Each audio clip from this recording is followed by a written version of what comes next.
When my parents demanded I give up my house savings to support my pregnant sister, I thought I was choosing between family and money. But I was really choosing between being controlled and finally being free. You ever have one of those moments where your whole family turns on you because you finally said no? Yeah. That's where I'm at right now. So, I'm a 28-year-old guy. I've got a younger sister, Kelly, she's 26. When we were kids, we were close. She'd tag along everywhere, and I'd always look out for her. You know, the typical big brother stuff. But everything changed when I went off to college. Now, I don't like calling people spoiled. But, if the shoe fits, Kelly has always been the golden child. My parents doted on her new iPhones every year, surprise vacations, a car at 18. Me? I was the one they said didn't need help. You're smart, son. You'll figure it out. Translation. We're saving our money for your sister's next tantrum. When I got into college, I worked part-time jobs just to afford food and rent while keeping up with classes. Meanwhile, Kelly was posting pictures from Cancun with captions like, self-care trip. And hey, I didn't complain. I figured everyone's family dynamic is different. Mine just happened to favor the one who failed math 3 times. After college, I landed a decent job in IT. It wasn't glamorous, but it paid the bills, and I was proud of the stability I'd built from nothing. I started saving for something big, my first home. It became my goal, my motivation. Then came the bombshell. Kelly got pregnant. Her boyfriend, now ex, bailed the second he heard the news. My parents freaked out. They were terrified she'd ruin her future. And guess who they called? Yep. Me. They sat me down one night, voices shaking like they were about to announce a death. My mom said, "Son, we need your help. Kelly needs a fresh start." I asked, "What kind of help?" And my dad, he just came right out with it. "You've been saving for a house, right? Well, maybe Kelly could use that money to get back on her feet." I swear I thought it was a joke. I laughed. They didn't. I looked at them and said, "You want me to give up my life savings money I earned because she got pregnant?" Mom said, "Family helps family." Dad added, "You're in a better position. She's struggling." I said no. And that one word, that simple no, set off a war. My mom called me selfish. My dad said I was heartless. Kelly called me a bitter loser who's jealous because I actually have a life. I walked away. I figured it was better to stay quiet than to say something I'd regret. Eventually, my parents mortgaged their own home to help her out. I thought that was the end of it. Everyone makes their choices, right? Kelly had her kid. My parents had their stress. I stayed in my lane and kept working. Fast forward a few years, I finally bought my dream home. Nothing huge, but perfect for me. A cozy place with a small yard, room for a grill, and that feeling of freedom that comes from knowing, I did this. No handouts, no guilt. I invited my family over for a little housewarming barbecue. Just close relatives. My parents showed up with a casserole, trying to act like we were all one big happy family. Kelly came late, which, honestly, was her thing. She walked in, barely said hi, gave me a once-over like she was judging my curtains, and mumbled, "Must be nice to have your own house." I smiled and said, "Yeah, it took a lot of work." She didn't smile back. That night, she barely talked to anyone. Just scrolled on her phone and sighed a lot. I didn't think much of it until 2 days later, when a mutual friend called me and said, "Hey dude, just checking. Did you really steal Kelly's inheritance to buy your house?" I said, "What?" He said, "Yeah. She told people you took money that was supposed to be hers. There is no inheritance. Our parents are alive. We're not some royal family with a trust fund." "What inheritance?" I confronted Kelly. She smirked, actually smirked, and said, "Well, maybe you should have helped me when I needed it." That was it for me. Years of swallowing my pride, being the mature one, trying to keep peace, all gone. I told her, "You're toxic. You lie.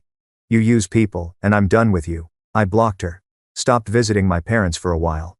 I thought distance might finally bring peace, but peace is not in my family's vocabulary. A month later, Kelly's babysitter quit. Suddenly, my phone lights up like a Christmas tree. "Mom. Dad. Mom again. It's just temporary, honey. Kelly's struggling. You can work from home, right? The baby loves you." I said no again. "And you'd think I'd committed a crime," Mom cried. "Dad said I was punishing an innocent child." Kelly texted me, "Guess you really don't care about family. But here's the thing, it's not my responsibility. I didn't choose to have a child. I didn't lie about my brother stealing money. I didn't burn bridges. So why should I be the one fixing everything?" When I told my parents that, they said I was cold. That family sticks together. I told them, no family respects boundaries. Now, everyone's calling me a jerk. My phone's been blowing up nonstop. I've been labeled the heartless brother. The ungrateful son. The monster who abandoned his sister's kid. But you know what's funny? When Kelly spread lies about me stealing money, nobody stood up for me. Nobody said, "Hey, that's not true." They all just stayed quiet. So now that she needs something again, I'm the bad guy for remembering? I started questioning myself. Am I really wrong? Am I the villain here? I went online to ask for some perspective. And let me tell you, the internet had opinions. One person said, she could have avoided all this by taking responsibility for her own mess. You owe her nothing. This scried to senses. Another wrote, funny how family sticks together always means you sacrifice while everyone else gets a free pass. And honestly, that hit home. Someone even joked, every person calling you a jerk just volunteered to babysit. Problem solved. And I laughed. Because yeah, that's exactly it. If family wants to help so bad, they can step up.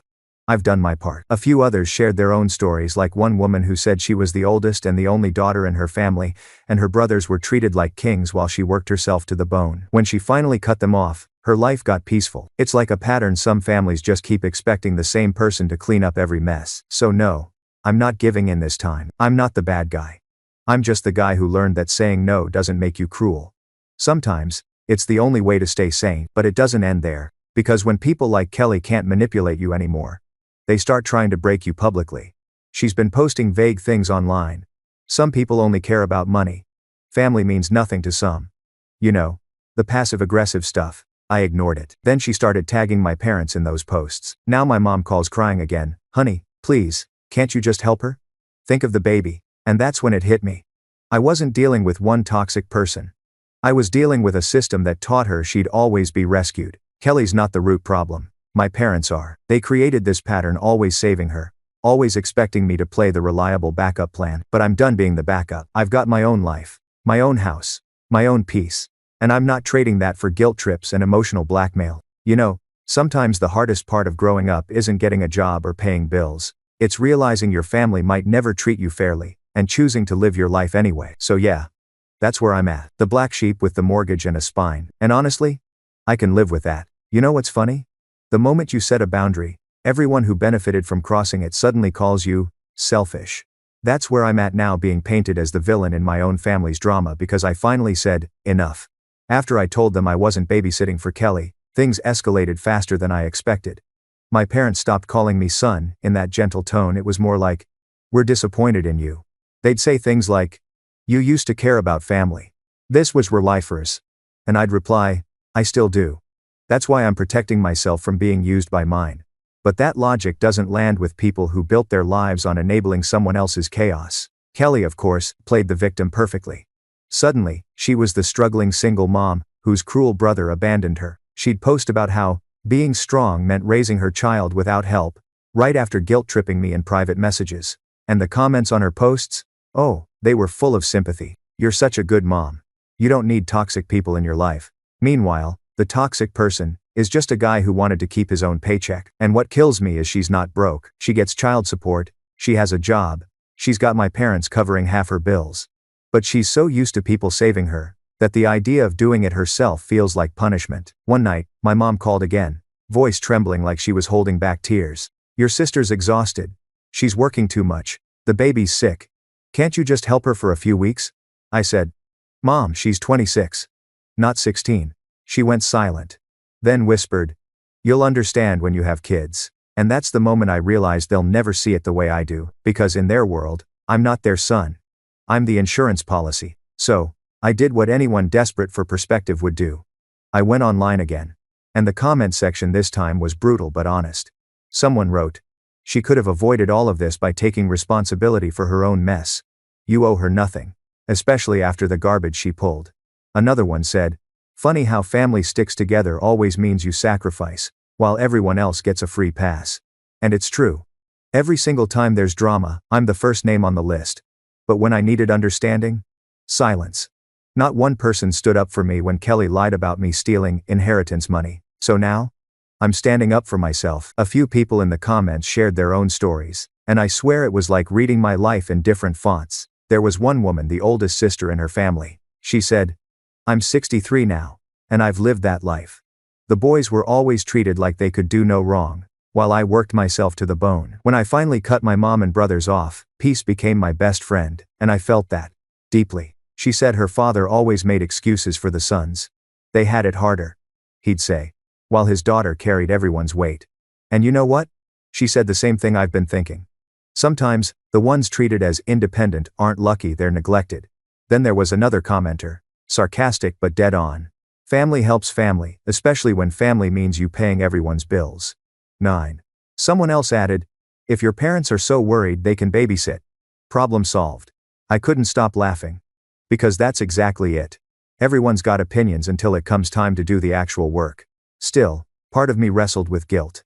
I'd wake up in my quiet house, the one I fought so hard to afford, and hear my mom's words echo in my head. You're punishing an innocent child. But I'm not. I'm refusing to enable an adult who refuses to grow up. There's a difference. And honestly, I feel for the kid. It's not his fault, his mom is manipulative. But I'm not his father. I'm not his bank. I'm not his emotional backup plan. If my parents really cared about him, they'd start teaching Kelly responsibility instead of recruiting me to carry her weight. A commenter said something that stuck with me.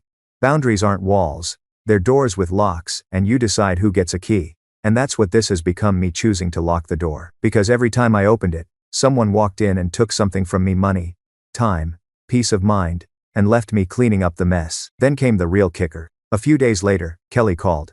Not to apologize. Not to take responsibility. No, she wanted to talk. I answered, curious. She sighed and said, you know, you've changed. You used to be fun. You used to care.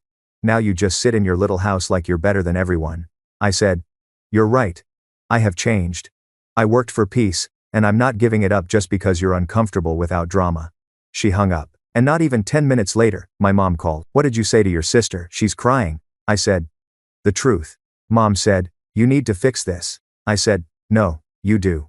That conversation ended with her saying, you'll regret pushing your family away one day, maybe. But I'd regret living my entire life being everyone's scapegoat even more. It's strange, isn't it? How being the responsible one always means being punished for having boundaries. People think responsibility means being a doormat, and when you refuse to be one, they call it cruelty. But I've learned something in this whole mess. Just because someone shares your blood doesn't mean they deserve your peace. And the irony? When I stopped saving Kelly, I started saving myself. One comment that made me laugh so hard I had to read it twice said, wait till Kelly eats into your parents' retirement funds, they'll come begging you for help again. And you know what? That's probably true, because this cycle never stops until you stop it. Every family has a Kelly. And every Kelly has a supporting cast, the parents who enable, the siblings who give in, and the one person who finally breaks the cycle by saying, no more. That's me. The cycle breaker. The selfish one. Someone else wrote, if she can't care for her child, it's not your job to play dad. She's got a court system, and a baby daddy let her use them.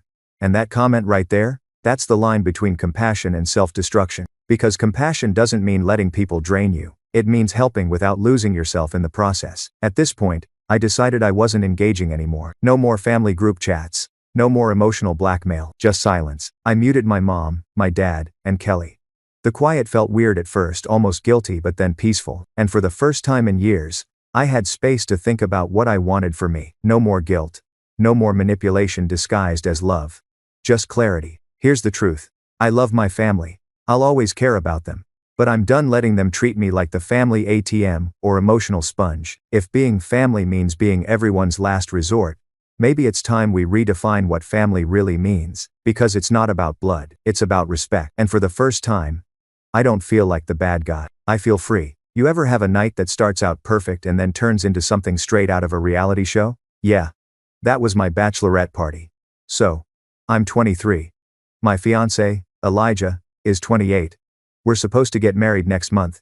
Destination, wedding, beach, sunset, the whole fairy tale vibe. I've been planning this thing since he proposed last summer, and honestly, I thought nothing could ruin it. I was wrong. Let's rewind a little. I met Elijah when I was 19.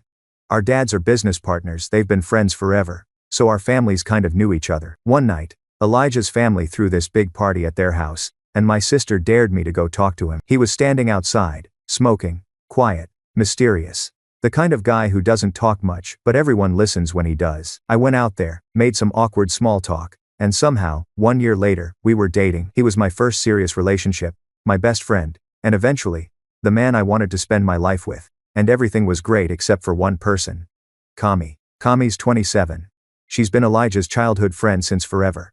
Their families are super close, like holiday dinners together close. When I first met her, she was so friendly. Like, overly friendly. Wanted to be my new bestie right away. At first, I thought it was sweet. But something about it felt off. She was dating Elijah's best friend, Antonio, back then. So I figured it was fine. They'd been a couple for years. She'd always talk about double dates, vacations, all that. But when I got engaged to Elijah, her energy shifted. She stopped texting me as much. She'd show up at events and act polite, but distant. And the weirdest part? She didn't congratulate us when we announced the engagement. Not in person. Not even in our friend group chat. Instead, she texted Elijah directly. "I'm happy for you." That's it. Just him, not me. I brushed it off. Maybe she was awkward. Maybe she needed time. Whatever. Then 6 months ago, she and Antonio broke up. No big fight, no cheating, just, we want to be friends. Everyone said it was mutual. But something in my gut said there was more to it. Fast forward to my bachelorette night. My sister and Elijah's sister Ava planned the whole thing, a beautiful suite in Miami.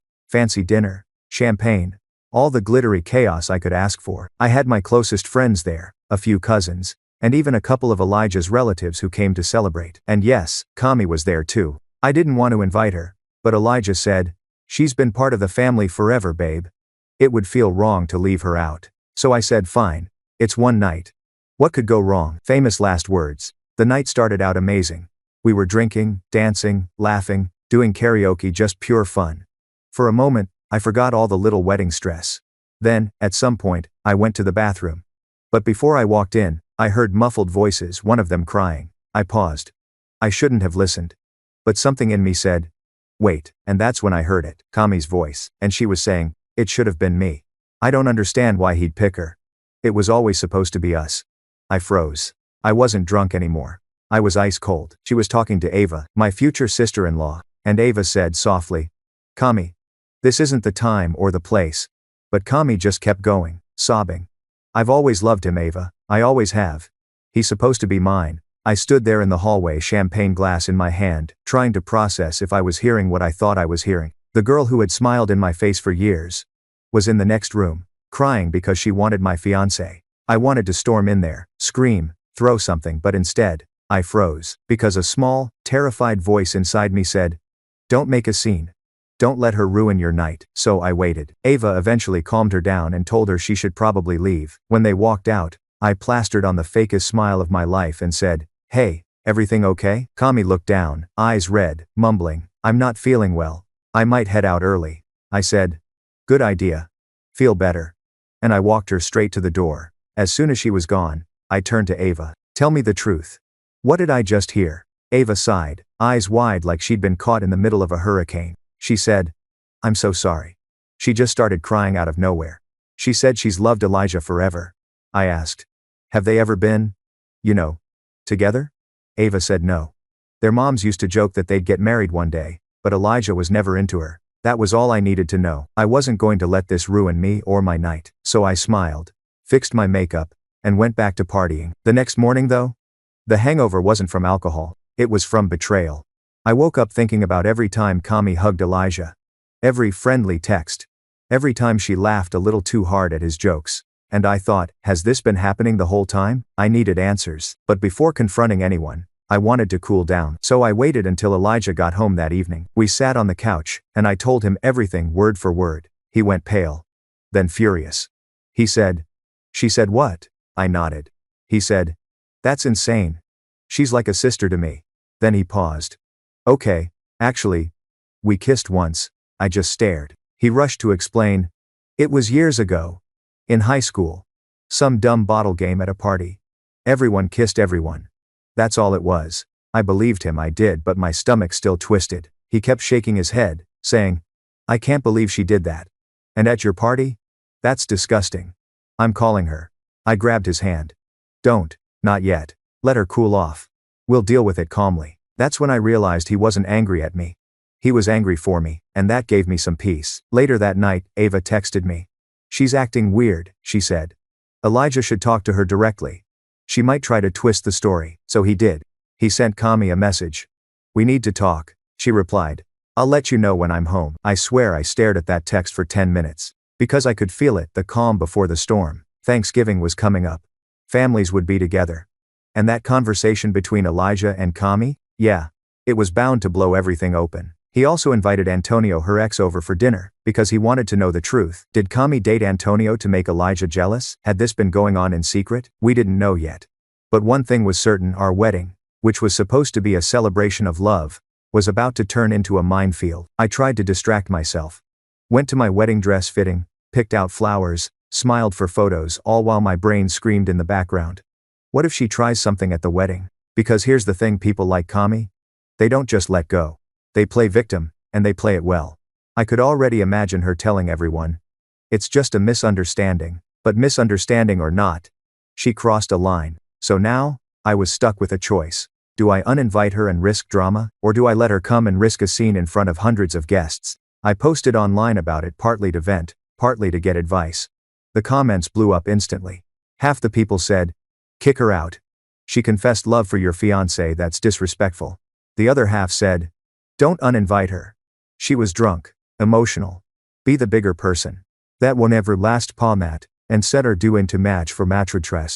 Someone even wrote, if you let her come, she'll pull a movie moment like, speak now, or forever hold your peace. Don't risk it. And honestly, that line haunted me, because can you imagine that happening at your wedding? The priest says those words, and she stands up? No, thank you. I kept thinking about all the memories every time Kami was around Elijah. How she'd laugh, touch his arm, always sit beside him. I realized I'd been ignoring signs because I wanted to believe she was harmless. And maybe she was harmless, until she wasn't. That night, I told Elijah, I don't want her at our wedding. In the prison for the men erected.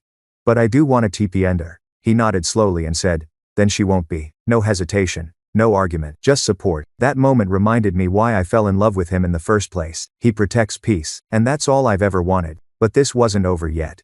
Because when someone like Kami loses control of the narrative, they don't disappear quietly. They fight for attention, and something told me the real drama hadn't even started yet. Thanksgiving was supposed to be calm that year. Keyword, supposed to. It had only been a few days since the Bachelorette disaster. And honestly, I thought maybe, just maybe, things would cool off. Elijah and I agreed to take a few days to think before he confronted Kami. But the universe had other plans. Thanksgiving weekend rolled in with all the chaos of family, travel, and way too much turkey. We were hosting dinner that year, so our house was packed. My parents, his sister Ava, and yes, Kami and Antonio were both invited. Why? Because Elijah said, it's better to handle this face to face. No drama. Just closure. I stared at him like he'd just said we should invite a hurricane to dinner, but he meant it.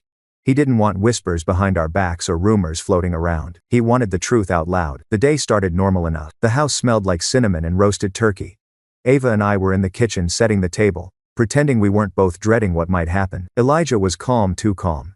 That kind of quiet before a storm calm. Around 3 p.m., the doorbell rang. I opened it. And there she was, Kami, hair perfect, makeup flawless. Smile a little too bright. She hugged me like we hadn't just gone through the most awkward emotional betrayal ever. Hi, I brought pumpkin pie, she said. I forced a smile. Great, thanks. Antonio arrived right after her, looking tense. He gave her a quick nod but didn't stand too close. Interesting. We all sat down for dinner. For the first 20 minutes, it was small talk, clinking glasses, and polite laughter. But there was a weight in the air, like everyone knew something big was coming. And then Elijah put his fork down. He looked straight at Kami and said, can we talk about what happened at the bachelorette party? You could have heard a pin drop. Kami froze mid-bite, eyes darting from him to me. Well, what do you mean? She stammered. Ava set her napkin down quietly. I didn't say a word. I just watched. Elijah leaned forward, calm but firm. You told Ava that you've loved me for years, that it should have been you, that marrying me was supposed to be your story. Did I misunderstand? The table went silent. Kami's face turned pale, then red. I was drunk, she said quickly. I didn't mean it. It was stupid, okay? Just too many shots, too many emotions. Elijah didn't blink. So, you didn't mean it? She hesitated. I don't know. Maybe part of me did. But I would never try to come between you two. And that's when Antonio spoke for the first time. His voice was low, steady. That's a lie. Everyone turned toward him. He sighed. You told me months ago that Elijah should have been yours. That you only dated me because you thought he'd finally notice you. Kami's jaw dropped. That's not true. She snapped. Antonio shook his head. You said it. More than once. I stayed quiet because I didn't want to embarrass you, but now? You're ruining 2 relationships over something that never existed. I just sat there, hands folded in my lap, feeling this mix of anger and pity. This wasn't a movie. This was real-life people's reputations, friendships, trust falling apart right there next to the mashed potatoes. Elijah leaned back, exhaling. Kami, I'm sorry if you ever thought there was something between us. But there never was. You're like family to me, nothing more. And what you did that night. That crossed every boundary we had. Thanks for watching, mate. Kami's voice cracked. I didn't mean to ruin anything. I thought maybe, deep down, you felt something too. He shook his head. I don't. And you need to accept that. Then, he did something I'll never forget. He turned to me, looked me straight in the eyes, and said, she's not coming to the wedding. And that was that. No debate. No hesitation. Kami blinked rapidly, trying to keep her composure. You're really going to uninvite me? After all these years? Elijah nodded. Yeah. Because you disrespected my fiancé, and you disrespected me. Ava muttered softly. It's for the best. The tension was thick enough to cut with a knife. Kami stood up abruptly, chair scraping against the floor. I can't believe you're doing this to me, she said, eyes watering. You're letting her ruin everything. Her finger pointed at me like I was the villain of the story. I didn't flinch. No, Kami, I said quietly. You did that yourself. And that's when she broke down. Tears, trembling hands, the whole thing. She grabbed her purse, muttered something about people showing their true colors, and stormed out. Antonio didn't follow her. He just sighed, looked at Elijah, and said, Man, I'm sorry. I should have told you sooner. Elijah nodded. Thanks for telling the truth. En present.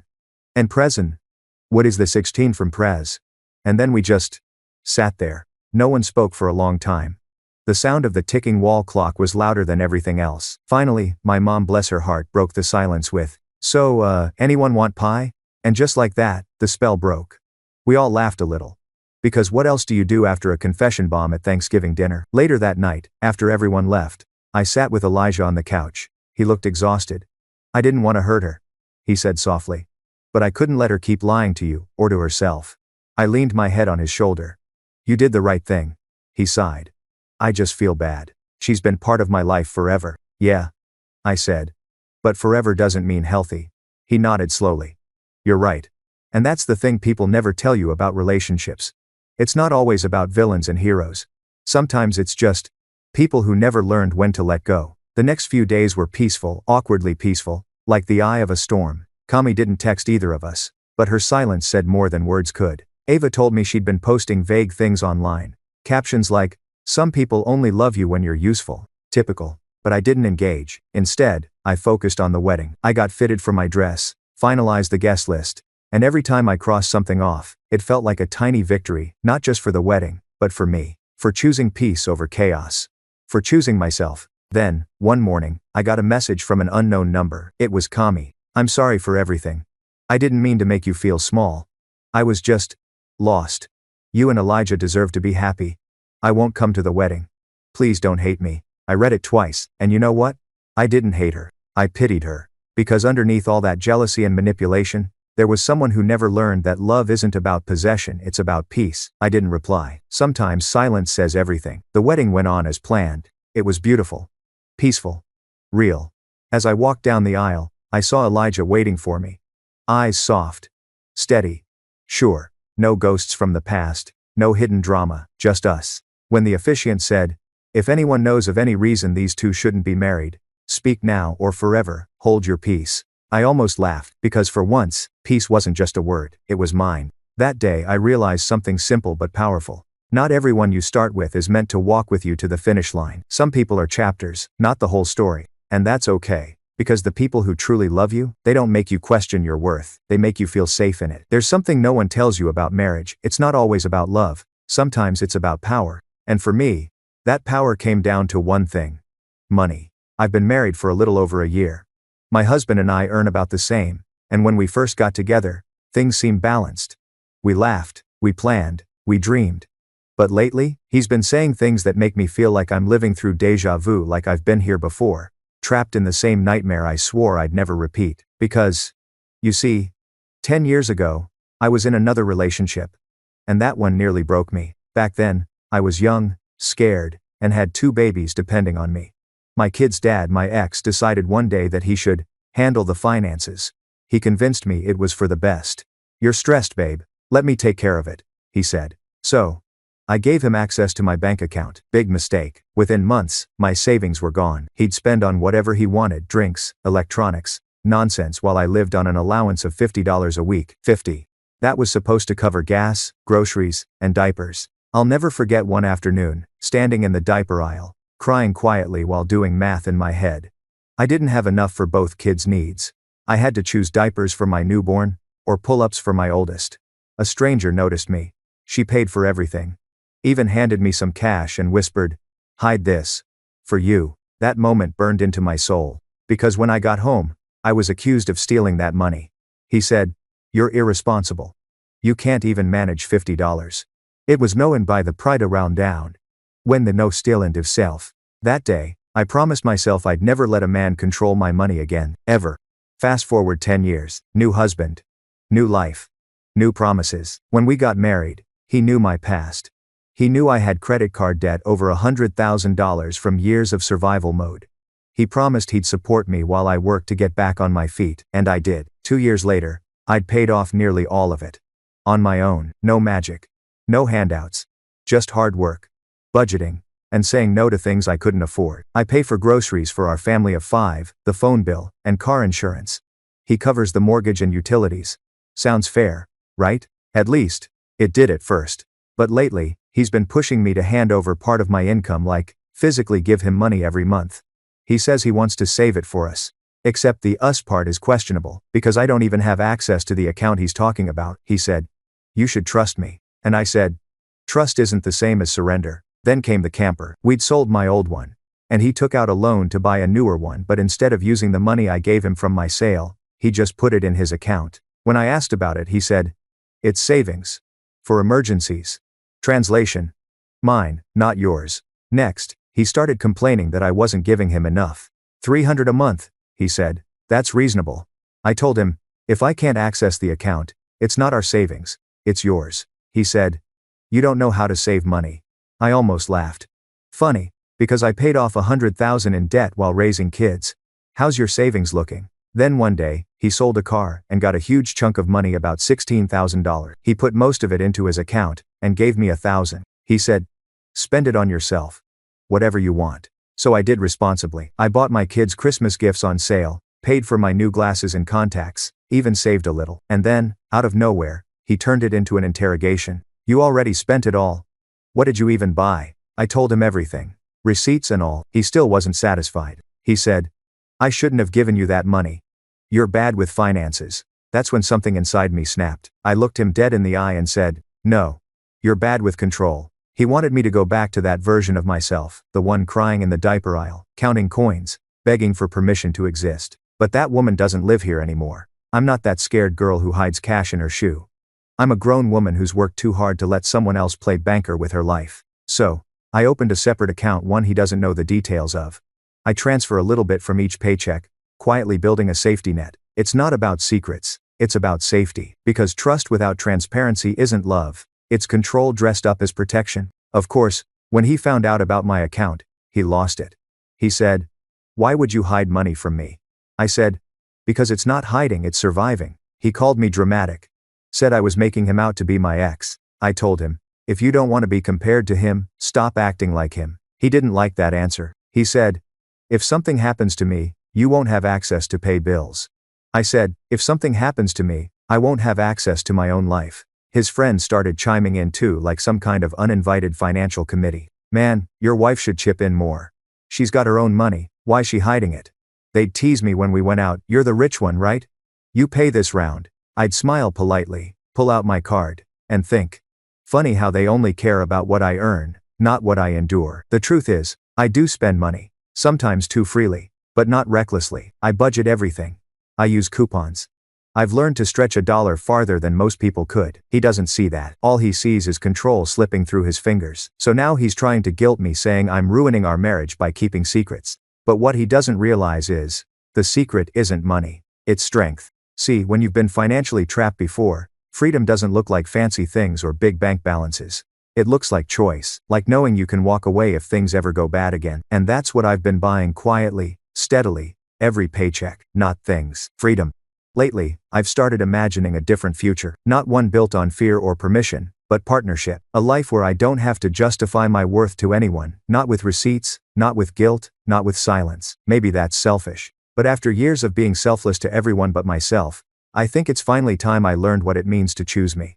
You know that feeling when you've been holding things together for so long that the smallest crack makes everything crumble? That was me, the day I realized my marriage wasn't a partnership, it was an audit. After months of arguing about money, control, and trust, I decided to take a step back. I told him I wanted marriage counseling. He said no. He actually laughed and said, "Why? I'm not the one with issues." That's when I knew I was done negotiating with someone who only wanted power, not peace. We'd been going in circles about money for weeks. He wanted full control. I wanted transparency. So I suggested something simple. Let's open a joint account just for bills. You keep your savings. I keep mine. We both deposit what's needed to cover the basics. Fair. Logical. Equal. He called it a waste of time. This progress said we didn't need separate money because marriage meant one unit. Yeah, a unit where he was the commander and I was the soldier. I remember standing in our kitchen that night, staring at the sink full of dishes, thinking, I can't live the rest of my life asking for permission to buy groceries. That thought scared me more than being alone ever could. Then, one evening, we took the kids to a sports event. The game ended late. The kids were hungry, so I suggested fast food. I handed him $20 and said, "Let's just grab something quick." He looked at me, half joking, half condescending. "Wow, when did we win the lottery? This is late the selfing." I laughed it off, even though it stung. But 3 days later, that $20 became the least of my worries. When I got home from work that Wednesday, there was a car parked in our driveway. Not a nice one, not even a decent one. It looked like a junkyard donation with tires. I thought maybe a friend had stopped by. Then he came home grinning like a teenager who'd just gotten his first ride. "Surprise," he said. "It's ours." I blinked. "Ours?" "Yeah, I got a great deal," he said proudly. "Took a small loan to cover the rest." I felt my stomach drop. "A loan? Why would you buy another car when we already have two? We never even talked about this." He shrugged. "Didn't think I needed your permission." I stared at him, and something inside me went quiet. That dangerous, heavy silence before realization. "You didn't think you needed my permission?" I repeated. "But you expect me to hand over my paycheck without question?" He didn't answer, just looked away, irritated. And that was it. The moment everything clicked. He wasn't building a life with me, he was building one on me. That night, I didn't argue, didn't cry, didn't scream. I went to bed, waited for him to pass out, and started making a list: places for rent, what I could afford, what I'd need to move. By morning, I had a plan. I went to work like normal, but during my lunch break, I signed a lease. A small apartment, nothing fancy, but it was mine. I put down the security deposit right then and there, cashing out some savings I'd been quietly setting aside for months. I didn't tell a soul. When I came home that night, I told him the truth. "I'm moving out." He laughed. Thought I was bluffing. "You're not serious," he said. I looked him dead in the eyes. "I'm serious. I'm serious."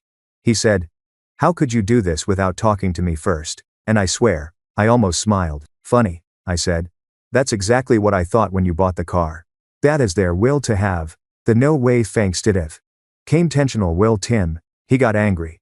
Started pacing, accusing me of being ungrateful, selfish, dramatic. Said I was throwing away a good marriage over money. But it wasn't about money. It was about control. About being treated like an equal instead of an employee. He didn't get that. I packed my things the next day. Filed for divorce the day after that. On my birthday, that week was chaos. He called me a gold digger, which is hilarious, considering I was the one who worked full-time, paid for groceries, and literally gave him cash for things like the camper. He accused me of cheating, said I must have someone else. It's to get no on the Frencher, because in his mind, a woman doesn't leave unless another man saves her. But I wasn't leaving for someone, I was leaving for me. He even said, "You're destroying everything we built." And I said, "You built a cage. I'm just unlocking it." He kept calling, begging 1 minute and yelling the next. He wanted me to come back. To fix things. He said, "We can work this out. You just need to trust me again." But how do you trust someone who uses love as leverage? The funniest part? He's now living in that camper, the same one I helped pay for, because he couldn't afford the house alone. And he actually had the nerve to ask me to help him make the camper loan payments. I laughed out loud. Told him, "I already paid for that camper once. I'm not paying for it again." He said, "You're being heartless." I said, "No. I'm being free. Now, I'm in my little apartment. It's quiet, peaceful, safe. My kids have their own rooms. We cook dinner together, laugh again, sleep without tension hanging in the air. For the first time in years, I can breathe. I don't check receipts before buying milk. I don't hide cash in drawers. I don't ask permission to live my life. People ask me if I regret leaving, not for a second, because sometimes, freedom doesn't come from winning an argument. It comes from walking away from someone who never saw your worth. He wanted a wife who depended on him. What he got instead was a woman who found her independence. And here's the thing I've learned: you can rebuild money, but you can't rebuild trust that's been used as a weapon. Now, I'm working toward buying a home again. One that's truly mine this time. No strings, no shared accounts, no control. Just peace. The kids are thriving. I'm thriving. And every paycheck I save feels like another brick in the foundation of the life I deserve. One night, my oldest asked me, "Mom, are you happier now?" I smiled. "Yeah, sweetheart. I am." Because happiness isn't fancy vacations or joint savings accounts. It's looking around your home and realizing everything here was built by choice, not obligation. If I could go back and talk to the girl I used to be, the one crying in the diaper aisle, the one begging to be trusted, I'd tell her this: you're not bad with money. You were just surrounded by people who were bad with power. And one day, you'll learn that taking control of your life isn't selfish. It's sacred. Freedom looks different when you've fought for it. It doesn't come with confetti or a parade. It comes quietly through nights of crying on the floor, through the sound of boxes closing, through the hum of an empty apartment where your kids finally sleep peacefully. That's what freedom felt like for me. Quiet. Still. Real. After I moved out, everything hit me at once. The exhaustion, the relief, the fear, because even though I was finally out of that marriage, I had no idea how to start over again. But sometimes, starting over doesn't mean reinventing yourself. It just means remembering who you were before you were told who you had to be. The first few weeks in the apartment were rough. We didn't have much, just a few boxes, some thrift store furniture, and a mattress on the floor. But it was ours. The kids were nervous at first. My oldest asked, "Mom, are we poor now?" And I told him the truth. "No, baby. We're just rebuilding.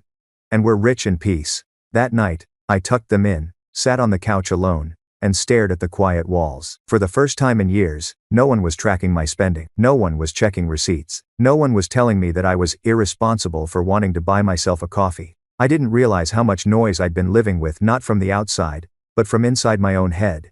The kind that tells you you're not enough, not smart enough, not capable enough. Silence used to scare me. Now, it felt like healing. The first month, I made a promise to myself. No more living in survival mode. I sat down with a notebook, wrote out every bill, every goal, every dream. Then I started working extra hours.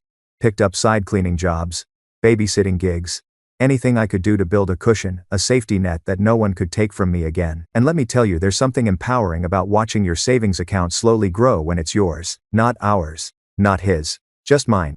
Each deposit wasn't just money. It was proof that I could depend on myself. Of course, he didn't make it easy. My ex, or soon-to-be ex, at that point wouldn't stop calling. He'd swing between guilt and gaslighting like it was a sport. "You're really going to destroy our family? Who's going to take care of you now?" And my personal favorite, "You'll come crawling back when the bills hit." He underestimated me. I'd spent too many years crawling already. A month after I left, he tried another tactic, the financial one. He called to tell me that I still owed him for the camper. The same camper I had already given him money for. He'd taken a loan on it, and now he wanted me to help pay it off. I laughed so hard I almost dropped my phone. I said, "I already paid for that once. You can handle your own debt now." He got angry, saying, "You're not being fair." And I said, "Neither is taking advantage of the woman who paid for your comfort while you played banker." He hung up on me. It was the quietest phone call I'd ever loved. After that, something in me shifted. I stopped feeling guilty for walking away, because guilt only works on people who still believe they owe someone peace in exchange for pain. I didn't owe him peace. I owed myself peace. And that realization changed everything. The more distance I put between us, the clearer the picture became. He didn't want a wife. He wanted a dependent, someone who needed him so he could feel powerful. When I stopped needing him, his power disappeared. And that's when I realized control isn't love. It's fear in disguise. He wasn't afraid of losing me. He was afraid of losing control over me. Meanwhile, the kids started to notice the change too. They saw me smiling again, singing while cooking dinner, dancing in the kitchen while cleaning. They saw me happy, not exhausted, not anxious, just happy. My youngest said, "Mom, you laugh more now." And I realized, yeah, I do, because laughter used to feel like rebellion. Now it feels like home. I started rebuilding in small ways, painted the walls myself, Bought curtains that didn't match but made me smile. Hung drawings the kids made on the fridge. We turned that little apartment into something alive. Something full of light. Every Friday, we'd do pizza and pajama night. Just us. No arguments, no tension. Sometimes we'd watch movies until midnight. Sometimes we'd just talk. And in those moments, I realized this is what stability feels like. Not perfection. Just peace. But even peace has its challenges. There were nights I lay awake, staring at the ceiling, wondering if I'd made the right choice. Was I too impulsive? Too harsh? Could I have fixed it if I'd just tried harder? Then I'd remember that marriage counseling conversation, the one where he said, "I don't have any issues. You do." And that was my answer. You can't fix something when only one person thinks it's broken. I learned to be okay with loneliness. At first, it was heavy, the kind that creeps in after the kids are asleep, when the house gets too quiet. But then, I started to realize something. Loneliness isn't the absence of people. It's the absence of peace. And I wasn't lonely anymore. I was alone and at peace. There's a big difference. 3 months after the divorce papers were filed, I got approved for a small business grant. I used it to start something I'd always dreamed about, a cleaning business. Nothing fancy, just me and a few local clients at first. But it grew fast, because when you put the same energy into building your dream that you used to spend surviving someone else's, amazing things happen. I called it Second Wind Cleaning Services, because that's what it felt like, catching my second wind. It's funny, when you start succeeding, people change their tune. The same people who told me I was reckless for leaving now tell me I'm inspiring. The same ones who said, "You'll never make it alone," now ask me for budgeting tips. And every time someone says, "I wish I had your courage," I tell them, "You do. You just haven't used it yet." This became support now. Now, my days are full work, kids, building the life I once thought I didn't deserve. I still have tough days, still get tired, still worry sometimes, but every night, I look around this apartment and think, I did this. No one handed it to me. No one saved me. I saved myself. And that's the thing about freedom. It's not about being fearless. It's about being scared and doing it anyway. If there's one thing I've learned through all this, it's that love should never cost you your independence. If it does, it's not love, it's leverage. So yeah, I lost a husband, but I found myself, and she's worth so much more than any savings account. It's strange when you've lived under someone's control for so long. Freedom doesn't feel normal at first. It feels like walking on new legs. Every choice feels like a test. Every quiet moment feels suspicious. That was me. In the months after the divorce, I wasn't scared of being alone. I was scared of being in charge of my own life again. Because when someone's been telling you for years that you're bad with money, or irresponsible, or can't survive without them, you start to believe it, even if you don't want to. So I had to unlearn all that noise. I started small, little decisions, like buying myself a coffee without guilt, like taking the kids to the park and not worrying about wasting gas, like letting myself breathe without justifying it. It sounds ridiculous, right? But when you've been micromanaged emotionally, even peace feels like rebellion. Every time I paid a bill, every time I transferred money to savings, every time I told myself, "You're doing okay," that was me taking my life back. Co-parenting was another challenge. He still called not to ask about the kids, but to try and push buttons. Must be nice not having responsibilities. Hope your little apartment doesn't flood. He was now Dalachev pays for. Has to get him a water. Maybe you'll finally realize how much you needed me. I learned to respond with silence, because nothing disarms a manipulator faster than indifference. Eventually, I stopped picking up his calls altogether. I'd only communicate about the kids, text only. No emotion, no arguments. He hated it. Which meant it was working. One day, my oldest came home from a visit with him and said, "Dad said you left because you were mad about money." I looked at him and smiled gently. "No, sweetheart. I left because I was tired of being told what my life was worth." He nodded slowly, like he understood more than I thought he would. Kids always do. They see everything. The tension, the silence, the way someone's energy changes after walking on eggshells for too long. That's why I left. Not just for me, but for them. Because I wanted them to grow up in a home where love didn't sound like control. There were moments when I'd get flashbacks walking through the grocery store and automatically reaching for the cheapest brand. Or catching myself calculating every cent like I still had to explain it to someone. Old habits die hard. But then, I'd look at my cart full of fresh fruit, healthy food, small treats for the kids, and remind myself, "You earned this." No guilt, no permission needed, just living. It took time, but slowly, I started trusting myself again. I realized that being bad with money wasn't my problem. My problem was believing the people who benefited from me doubting myself. Because when you convince someone they're incapable, they'll never leave. And control, that's the real currency of people like him. So, I flipped the script. Every decision, every dollar, Every boundary became proof that I could handle my own life. By month 6, my little business Second Wind Cleaning Services started picking up momentum. At first, it was just me cleaning houses on weekends, juggling work and kids. But soon, referrals started coming in. One client turned into 5.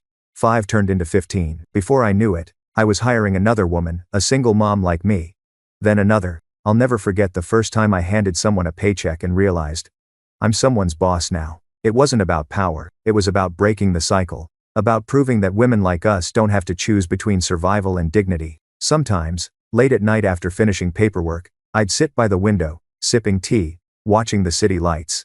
I'd think about that younger version of me, the one crying in the diaper aisle, the one asking permission to exist. If I could talk to her now, I'd tell her, you're not weak.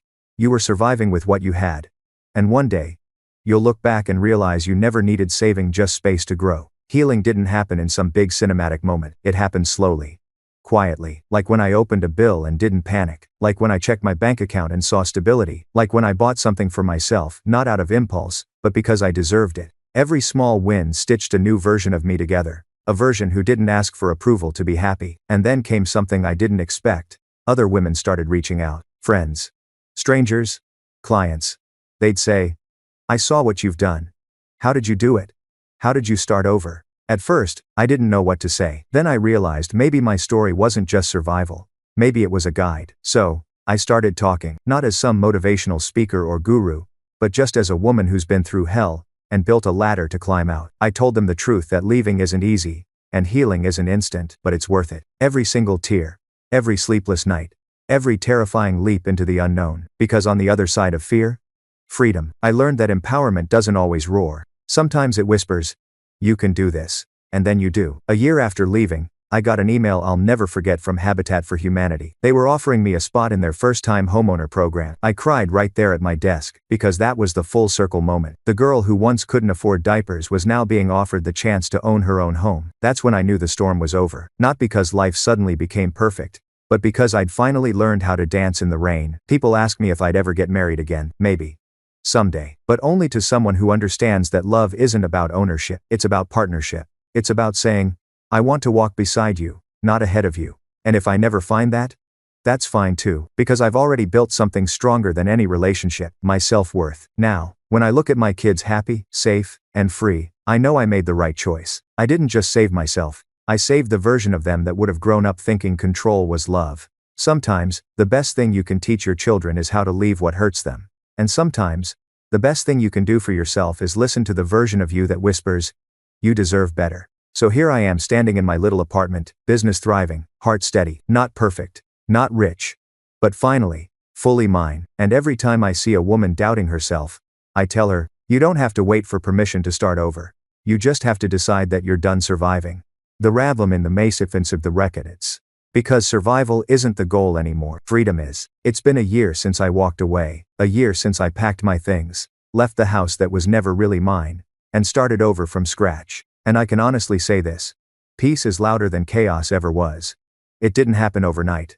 Healing never does. But somewhere between paying bills without fear and laughing with my kids over burned pancakes, I realized I wasn't just surviving anymore, I was living. The first anniversary of my divorce came quietly. No champagne, no tears, no dramatic, I made it speech. Just me, sitting on the balcony of my little apartment with a cup of coffee, watching the sunrise. The air was still, my heart was still, and for the first time in years, the silence didn't hurt. It felt like home. When people ask me now, do you ever miss him?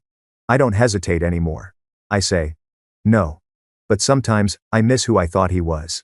That's the thing about control, it doesn't always show up as shouting or bruises. Sometimes it shows up as sweet concern.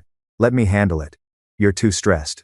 Don't worry your pretty head about it. It sounds like care until you realize it's actually containment. It sounds like love until you realize it's leverage. But I've learned something powerful. When you grow up believing you have to earn peace, you'll tolerate chaos disguised as love. And once you learn you deserve peace without performance, everything changes. My business, Second Wind Cleaning Services, is still going strong. We've expanded. 2 more women have joined the team. Both single moms rebuilding after bad marriages. They remind me of me, nervous but determined, apologizing for wanting more. I tell them, don't ever apologize for wanting better. And when they get their first paycheck, they cry. Every single one of them. Because it's not just money, it's proof. Proof that they can stand on their own 2 feet again. And in a world that tells women to just stay, sometimes that's the bravest thing you can do, stand up. Even if you're trembling. I've also learned how to balance independence with vulnerability. For a long time, I equated strength with silence. I thought being strong meant not needing anyone, not asking for help, not showing weakness. But that's not strength, that's fear. Wearing armor. Real strength is saying, I'm tired, but I'll keep going. It's admitting when you're scared and still showing up anyway. It's letting people in again. Not because you need them to fix you, but because you finally know you won't let them break you. I didn't think I'd ever trust anyone again. But time softens things. Not by erasing the pain, but by teaching you that pain doesn't get to define the rest of your story. There's someone new in my life now. It's nothing serious, just dinners, conversations, laughter that doesn't feel like a trap. He doesn't ask for control, he asks for connection, and that's new for me. Strange. But good. He once said, "You seem like you've had to fight for everything." And I smiled and told him, "Yeah. But I'm done fighting now." This one has for the stay militate, because I am. My life isn't a battlefield anymore. It's a home, one I built with my own hands, one boundary at a time. Speaking of home, remember how I applied for that Habitat for Humanity program? Well, I got approved. Last week, I stood on a plot of land holding blueprints for my house. Not ours, mine. The coordinator handed me the keys and I swear, my knees almost gave out. I walked through the empty rooms, sunlight streaming across the bare floor, and just cried. Because every wall represented something I'd rebuilt in myself. The living room, forgiveness. The kitchen, independence. The bedroom, peace. And the front door, that was freedom. My parents came to see it. They hugged me, told me they were proud. And even though they never really knew the full story, I didn't need to explain. Because this wasn't about proving anyone wrong. It was about proving myself right. Co-parenting has stabilized too. We've found a rhythm, boundaries, rules, structure. He still tries to push sometimes, but I don't bite. He's learning that the old version of me, the one who'd bend, explain, justify, doesn't exist anymore. Now, my boundaries aren't open for discussion, they're policies. And peace? Non-negotiable. It's funny how life works. When I was married, I thought happiness would come when everything was perfect, when the debt was gone, when the house was bigger, when we finally made it. Now, I know happiness was never about perfection, it was about freedom, about waking up without fear, about knowing you can rely on yourself, but still letting others love you without losing yourself in the process. One evening, after putting the kids to bed, I found my old journals. Flipping through the pages, I saw all the things I used to write. Maybe if I just try harder. Maybe if I save more, he'll be proud. This recently arrayed for him said it clears and John C. And in setter said, maybe it's my fault. And I closed the book. Because those maybes don't belong to me anymore. Now, my journal is full of definites. I am enough. I am capable. I am free. The kids are growing. The business is thriving. And I'm learning to dream again. But not the kind of dreams that depend on someone else's approval. The kind that start small, like painting a wall blue just because it makes me happy. The kind that say, I deserve this peace, and I don't need to explain it. A friend asked me recently, would you ever go back if he changed? And I said, he doesn't need to change, I do. And the wait in when there a cass. It was where claxam that. Not into someone new but into the woman who never settles again. Now, when I stand in front of my new house, keys in hand, I don't just see walls. I see everything I've survived. Everything I've built. Everything I'll protect. This is home, not because of the bricks or the mortgage or the furniture, but because, for the first time, it's built on peace, not permission. And every night, before I go to bed, I whisper a little prayer of gratitude, for the pain that woke me up, for the strength that kept me going, and for the freedom that finally feels like home. When I first left, I didn't think my story mattered. I thought it was just a quiet heartbreak, one woman leaving a man who tried to own her. But what I didn't realize was how many women were walking through the same silence, just like I had. Different names, different homes, same kind of pain. It started small, a message on Facebook from a woman I barely knew. She said, I saw your post about starting over. How did you do it? How did you find the courage? I remember staring at that message for a long time before typing back. One hard decision at a time. That reply turned into a conversation. That conversation turned into a friendship. And soon, I realized something powerful. The moment you start speaking your truth, you give other people permission to speak theirs. Now, I didn't plan on becoming anyone's role model. I wasn't trying to be that woman who left and built an empire. I was just trying to make rent and keep my kids happy. But sometimes, purpose sneaks up on you through survival. I began meeting women who'd been through the same cycle: emotional control, financial dependency, guilt, disguised as love. They'd whisper their stories like secrets. He's not bad, I don't want to leave, I just wish he'd stop controlling me. Thank you for watching. It was noted on him, and every time I'd tell them what someone once told me. Love without respect is just fear in disguise. That's when I started a little side project, nothing formal, just a weekly meetup at the community center. I called it the Second Wind Circle, a space for women to breathe again. The first week, only 3 people showed up. The next, 8. Now, we're a group of over 40 single moms, survivors, women starting over at every age. We talk about budgeting, safety plans, boundaries, and how to rebuild after everything falls apart. No judgment, no shame, just support. And the crazy thing? Every time I help someone else find her footing, I find a little more of mine. Sometimes I think back to the girl I used to be, the one who thought she was too broken to ever be whole again. And I wish she could see me now. Not because my life is perfect, it's not. But because I finally understand that broken doesn't mean finished. It means rebuilt. One night, after a meeting, a woman named Joy stayed behind to help me clean up. She said, "You don't know what this group means to me." I was ready to go back to him. But hearing your story made me realize I can start over too. It was more buddy-wise. I smiled, handed her a broom, and said, "Starting over doesn't mean starting from nothing.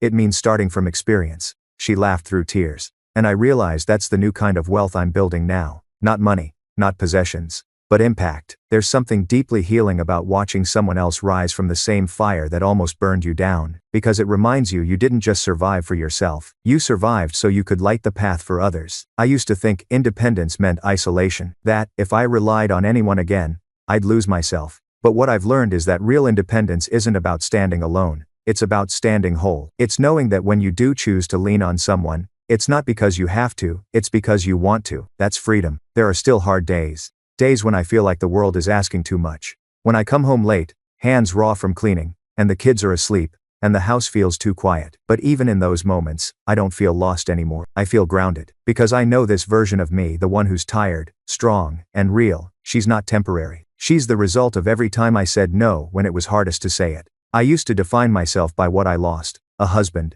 a house, stability. Now, I define myself by what I kept: integrity, courage, self-respect, and that shift changes everything.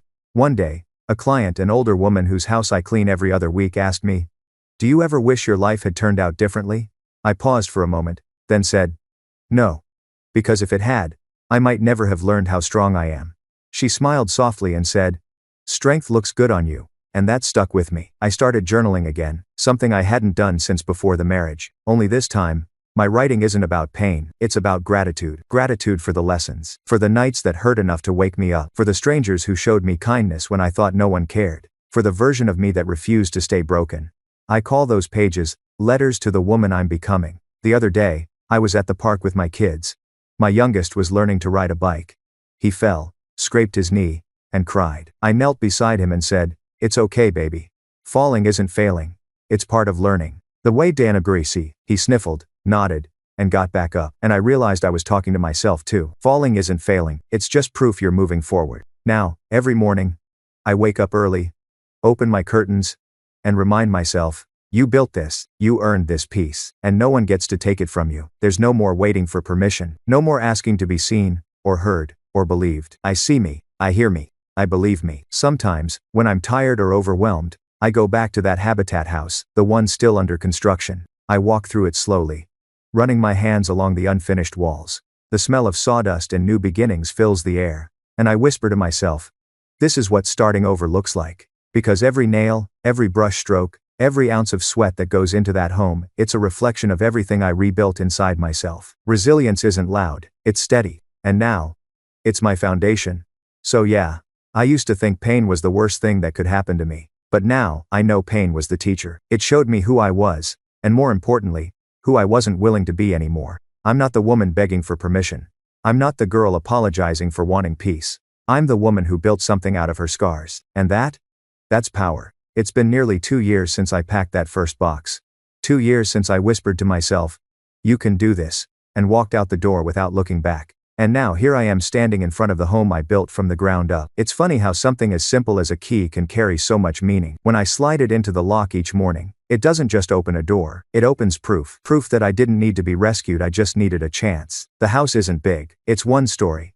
Pale blue siding, with a little garden out front that's more weeds than flowers right now, but it's mine. The kids each picked their own room colors. My oldest chose dark green because he said it feels calm, like nature. My youngest picked orange because it looks like happiness. I painted my room yellow, soft and warm because I wanted the mornings to feel like sunlight even when it rains. There's a dent in one wall from where we accidentally dropped a box of pans during move-in. I didn't fix it. It reminds me that perfection was never the goal. Peace was.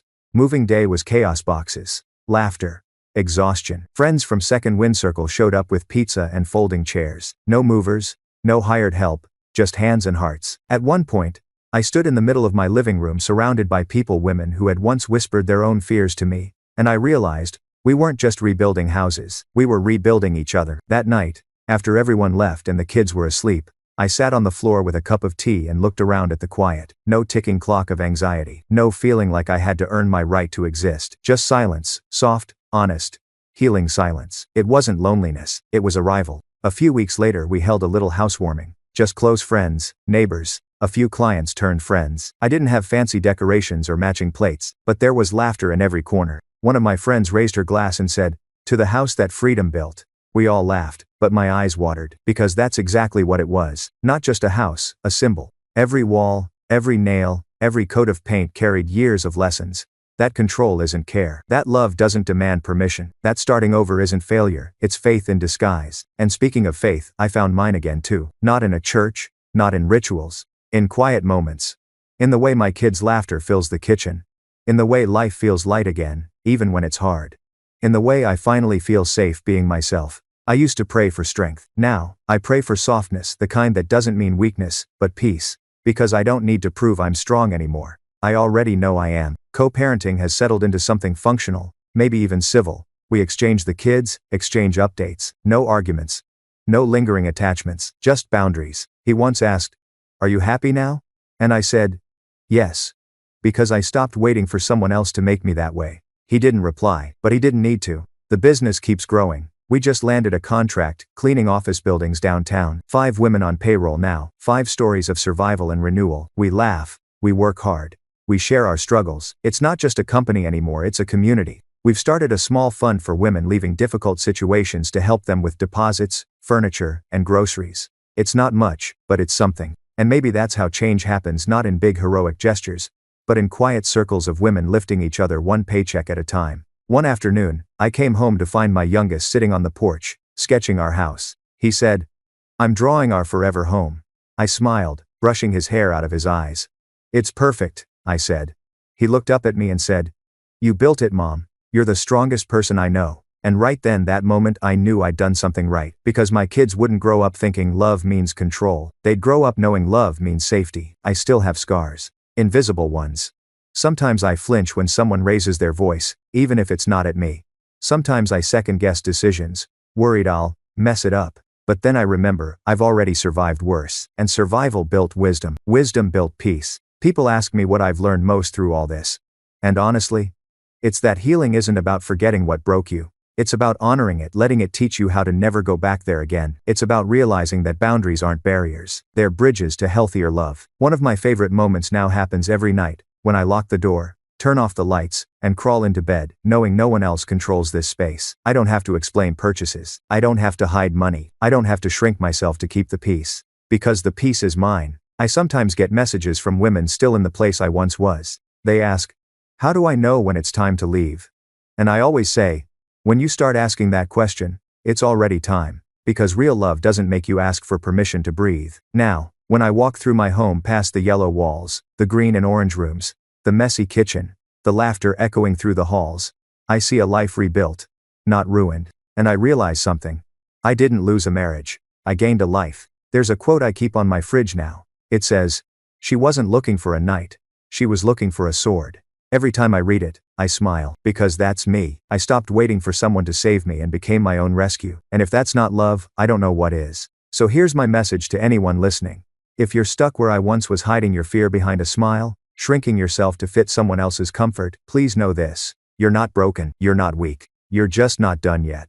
And when you finally choose yourself, you'll realize the freedom you were waiting for was never out there. It was always inside you, waiting for you to believe you deserved it. Now, I don't dream of fairy tale endings anymore. I dream of mornings like this, kids laughing, sunlight through yellow curtains, the smell of coffee and hope, because this is what happily ever after really looks like. Not perfect, just peaceful. And finally, mine,